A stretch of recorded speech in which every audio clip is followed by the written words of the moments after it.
Hello everyone, my name is Taxalva and welcome back to the Lovecraftian Video Game Retrospective, and welcome to The Last Door Season 2, the sequel to The Last Door Season 1 naturally. In this game we take the role of Wakefield, the psychiatrist of the protagonist from the first game, who is on a quest to find out what happened to the first game's protagonist who went missing. The game plays pretty much exactly like the first game. It's still a third-person point-and-click adventure, and there have been essentially no changes with regard to gameplay. The game does offer a couple different things. Once again, it's divided into 4 different chapters, each of which takes place in a different place, but you also have overworld maps where you can travel between different places, which adds a little more variety. The places usually aren't too large, so it doesn't make the game too difficult, and traveling time isn't too bad. So it's a welcome addition and also makes the scope of the game feel a little bit larger.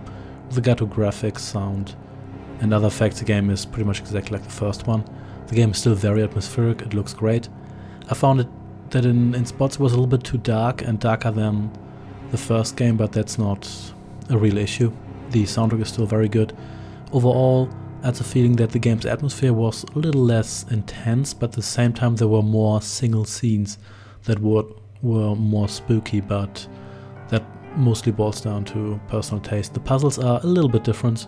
For the most part they're still inventory and dialogue puzzles, but there's also a couple more puzzles that feel a little less organic and who feel a little bit, for lack of a better term, gamey. But again, it's not really a bad thing, and if you like the first game, you're still probably going to like this game here. With regard to the story, I found that the story felt slightly disconnected, but in the end it still wraps up nicely, and I found it to be satisfying. Since the game isn't too long, you can probably complete it in 3 to 5 hours.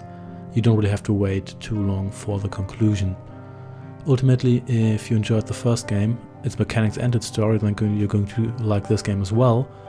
And if you didn't enjoy the first game, then this game is not going to convince you otherwise. So depending on what your opinion on the first game is, which you should definitely play first, I do or do not recommend this game here. Thanks for watching, and I shall see you next time. Take care and goodbye.